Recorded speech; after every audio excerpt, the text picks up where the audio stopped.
The struggles we face as trans people are directly impacted by when we transition. Not just the time period, but also by how old we are when we start transitioning. Today, I have the lovely pleasure of talking to Toby to get her story on what it's been like to start transitioning in her 40s. We'll talk about a variety of things, including what her experiences have been like, both the good and the bad, how she came to the realization that she's trans, and what prompted her to come out and start transitioning, and how her relationship with herself and others has evolved over time. Thank you so much for taking the time to be here today, Toby. Thanks, Chloe. It's nice to be here. So, just to start off big picture, could you tell us a little bit about yourself? Like any identities, interests, just anything that you think is important for the audience to know to kind of paint a picture of who you are? Oh, so we're going to get personal here. Okay. Yes. I'm a fluid transgender woman. I'm both non-binary and trans because I'm in still with touch with my masculine side, but I'm more feminine on the inside. It's a month plus now on HRT, so yay. I used to go by Tobias White, but now my professional name is Tobie White. And so I'm branding that on everything. I'm Generation X and a bicentennial baby, 76. I was in the Marine Corps for 5 years, which added to a lot of my denials. In college, I studied illustration, visual development, creative writing, and at one point, I was thinking about changing over to psychology because, I wanted to know what my family what was wrong with them. I believe being sincere, upright, and loyal to my friends. I believe in critical thinking, challenging my worldviews, and constant education. The day I stop learning is the day I die. Due to my coming out, my empathy is at 400%. And so I want to touch hearts and minds just like you do, Chloe. Thank you. I love that so much. Empathy at 400. I can very much relate to that. It makes movies so great. It really does. So, kind of diving into transition for, trans, non-binary people, anybody who really doesn't identify as cisgender, for those of us that transition in our 20s, 30s, 40s, 50s, or later, there's often a variety of reasons for why our coming out and transition processes are delayed. What do you think are some of the most kind of biggest or most salient things that prompted you to feel like you couldn't come out until your 40s? Well, my generation is the big one, because we didn't have information about genders back then. You were either male or female, gay, or you were transvestite, but that was more of a kink. At least that's how people viewed it. When I came back home, I ended up living with my family for a while, and some of them, it would have made my life harder if I came out while I was living with them. In my 30s is when I really started questioning my sexuality and gender. And it's also when I started considering options. I was even kind of like looking into it. I got all scared. The cost of surgeries and HRT. But the VAs now is covering the HRT and my therapy and voice lessons too.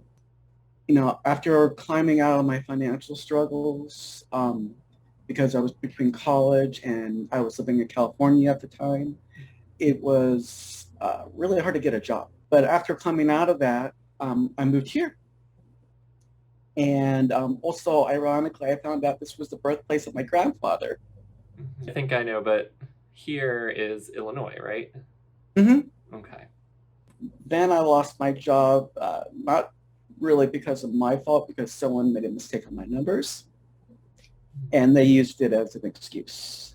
Oh, I'm so sorry. Yeah. Well, I mean, in a way, it was for the best because the job was killing me stress-wise because I was a front-end manager for Walmart. I was having trouble with insomnia. I couldn't relax. I was trying to, get back on my art career at the same time. So like I'd work there, come home, work. And I had no time to focus on myself, which I really wanted to do. In a way, it was for the best. I had saved up quite enough, so I'm still kind of going off my savings. Mm. Um, and it gave me time to actually confront myself. And I remember it was with a discussion I was having with a friend. I was under a pen name. I was writing about being transgender and other things like that. And they go and say, well, I think as a cis person, you're probably going to offend. And I go, what makes you think I'm cis? And that was the first time I said that out loud. I mean, I've alluded to it before, Right. but And when was this that you said it for out loud for the first time? beginning of the year. Okay. Yeah. So things have been moving along fast. Yeah. I feel like it often does once we take those first steps, open the floodgates, and Mm-hmm. it's scary and Um, exciting. oh, it's a roller coaster. Mm-hmm. That was like the catalyst, really, that just caused it, the avalanche of, the real me coming out. Yeah. First it was as gender fluid, and then the dysphoria started hitting left and right, and then I realized I was trans.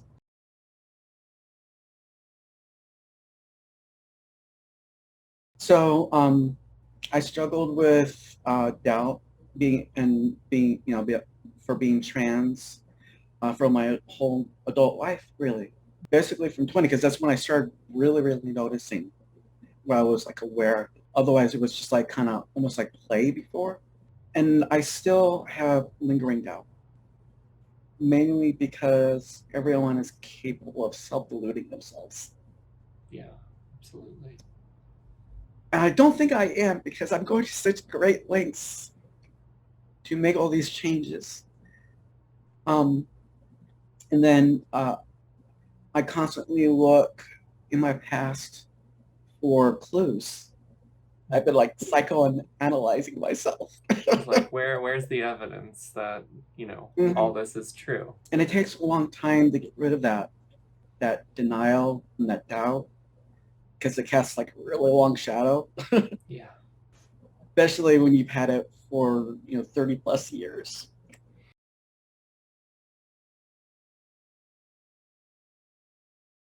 And like I mentioned earlier, after I came to terms with being fluid, the dysphoria hit me left and right. And I have it all. Mm. I have multiple body dysphorias, like the facial hair, my face shape. I'm like very self-conscious about my profile.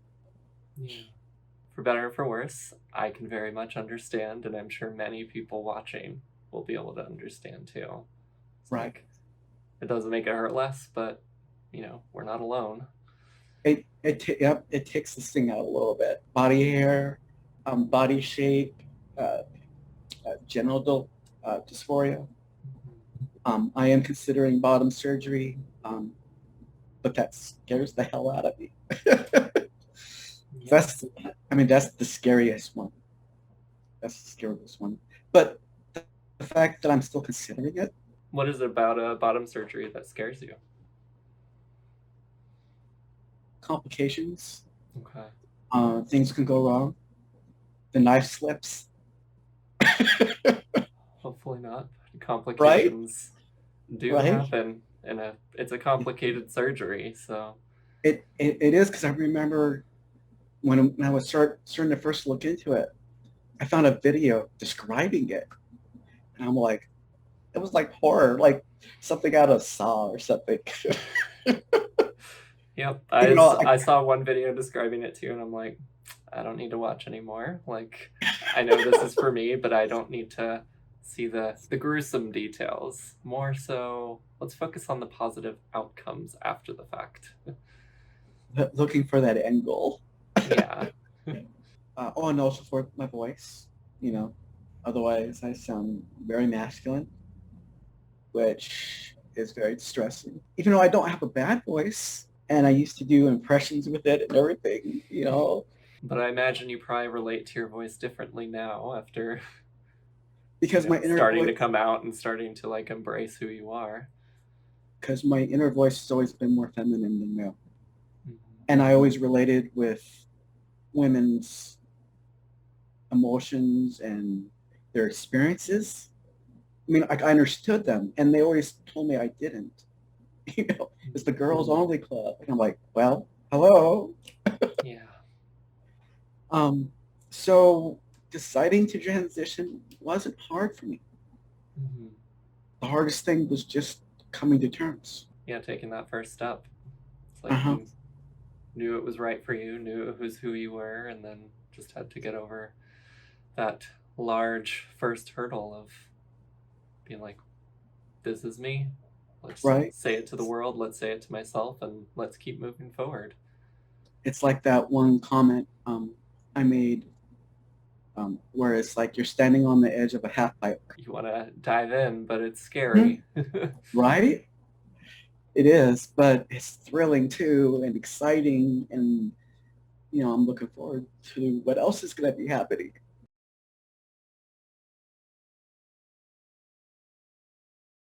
So, this kind of brings me to one of my next questions. We've talked, I think, a little bit about some of these struggles or negative things that have created barriers towards coming out for a while. So I'm wondering, and we started touching on this, which is why this made me think of this, but what are let's dive into some more of those positive things that allowed those barriers to come down and allowed you to move forward. You identified all these negative experiences that Right. I don't want Right. this anymore. But taking it kind of from the other end, what were the positive experiences that either you were experiencing that you wanted more of, that you wanted to experience that you weren't having yet, that kind of allowed Right. those walls to come down further? Well, the first was enough free time to actually confront my true self. So, because I'm all about truth, right? When I came out, the level of acceptance that I got, for the most part, except for a few family members, they didn't understand. But it was like 95% were like supportive. It's so wonderful.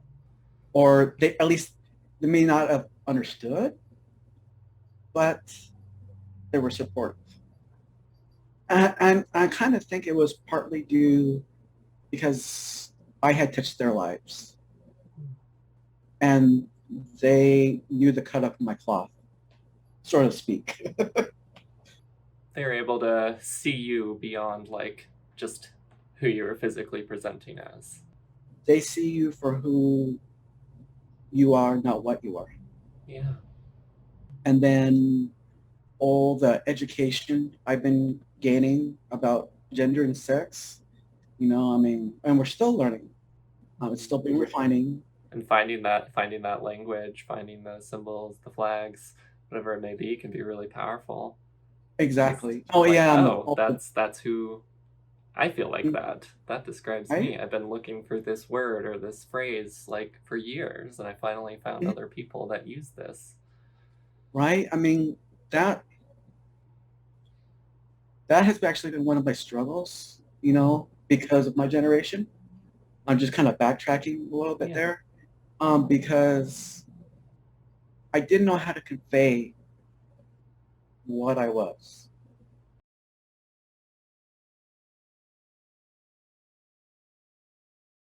So I kind of wanted to, fast forward to Okay. this year, like where you started your transition.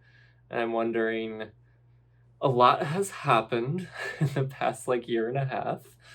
So I'm wondering, like, from your perspective, what has it been like to, start coming to terms with some of these things in 2020, or at least more and more so, start transitioning in 2021?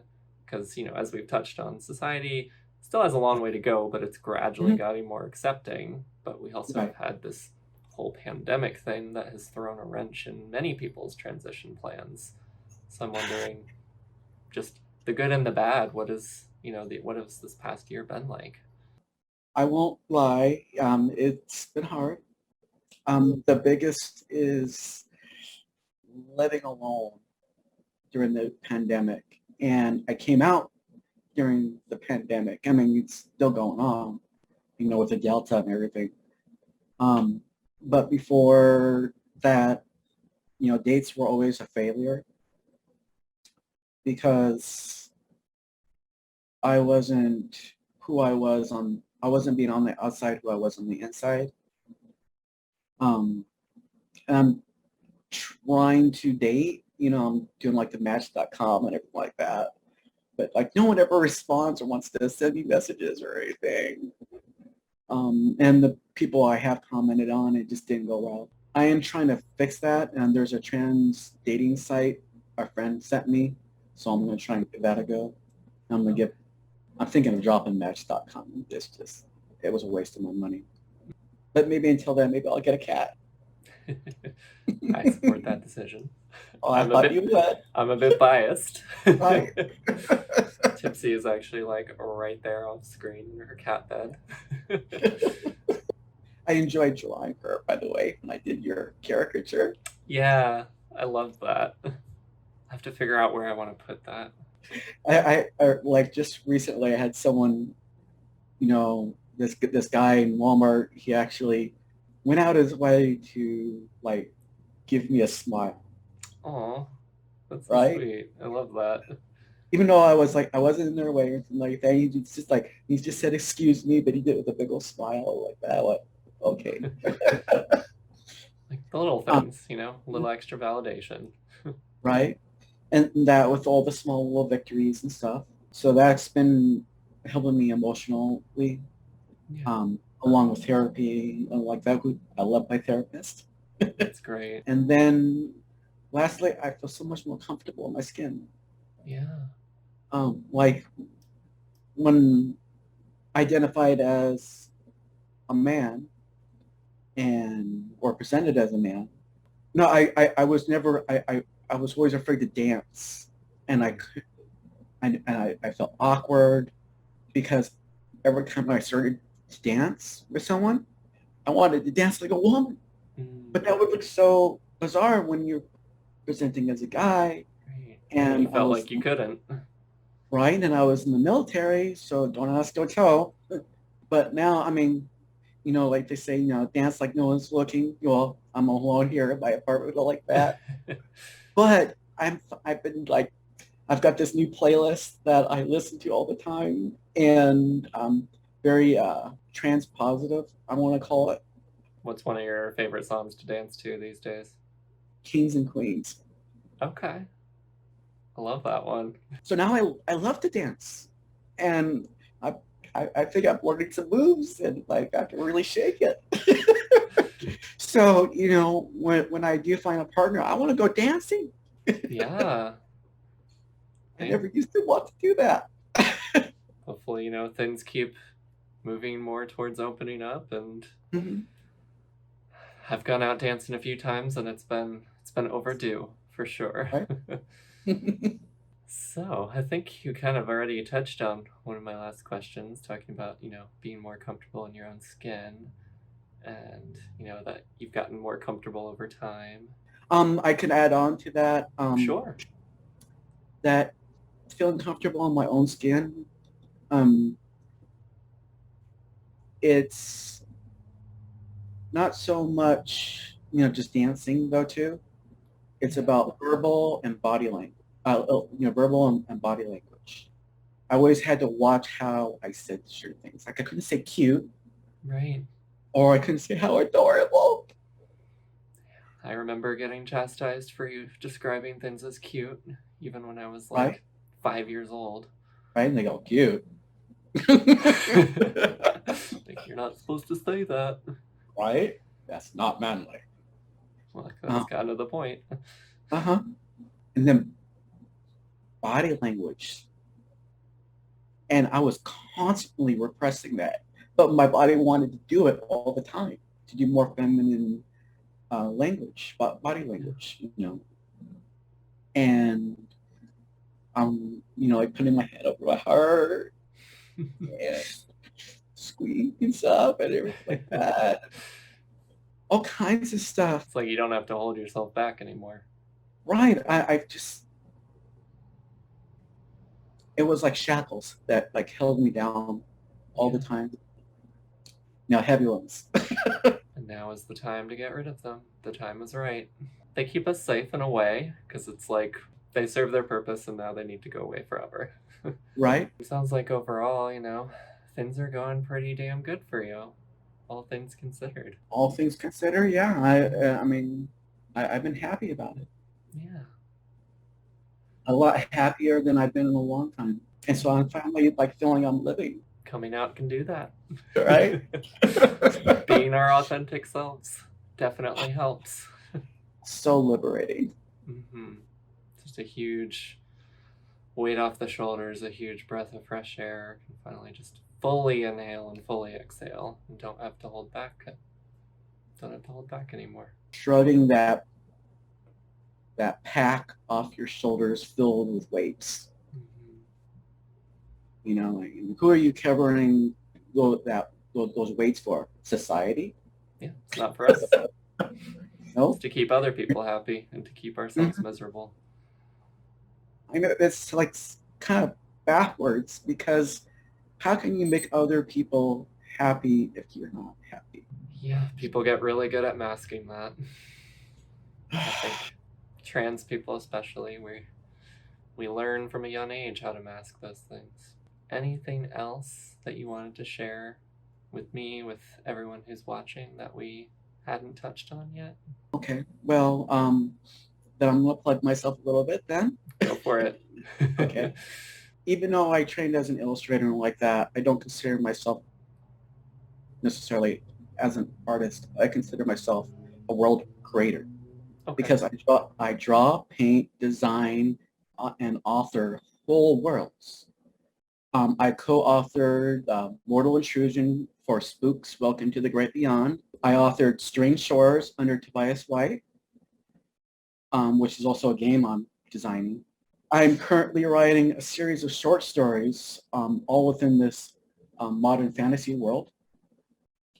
It's untitled. That fantasy world is untitled at the moment, but I already got 2 stories done, and I'm working on the 3rd, and I'm going to bind that together. And that actually has LGBTQ moments tied to my experiences of like how I felt growing up, the workplace, all kinds of stuff. I illustrated 4 chapter books for the series Lights Out by Nathan Reese Maher. He's not only a good friend of mine, but he started off as a client. But we've been strong friends since then. There's some like non-binary characters and some transgendered characters too. And then lastly, I mean, like I said, Toby Creates is my new brand, right? And so I created a new channel on YouTube called Toby Creates. And the flagship series is Toby's Long Story Short. And that includes it's about moments in my life when I knew or suspected, how I dealt with it and how I'm dealing with it. It's my way of giving back to some of the help that I've gotten. And mostly it's thanks to you, because your videos were really the first things that helped me feel not alone. And I mean, there were so many nights I would just, the feels I'd be overwhelmed and I'd be crying and stuff. I get choked up. Okay. So now, because I'm doing animations and all the voice work and voices and everything, that's a lot of work, and I want to be able to do this full time. So I've also created a Patreon. Well, I'll be sure to put links to all of that stuff in the description Awesome. below, so people can go check out your channel and Be tuned in for updates, check out your Patreon, all that fun stuff. Well, I'll go ahead and wrap things up here. I want to thank you so much again for taking the time to be here, Toby. Oh, you're welcome, Chloe. Thank you for so much for asking me on here. I mean, of course. When you asked me to do it, I was like, what? I've never had anything like that happen. I hope this will kind of keep paying it forward and help some other people on their journeys, because it's kind of the point. Goal. That's kind of the goal here with a lot of this stuff, is just here's another resource that can hopefully help somebody find themselves and start their journey or continue their journey, whatever it may be. Thank you everyone so much for watching. You can't see her, but Tipsy is here as well, and we both love you very much and hope you're staying safe and sound. If you have not done so already, please be sure to give us a huge thumbs up and hit that subscribe button and notification bell. And see you in the next video. Love you all. Bye for now. Bye.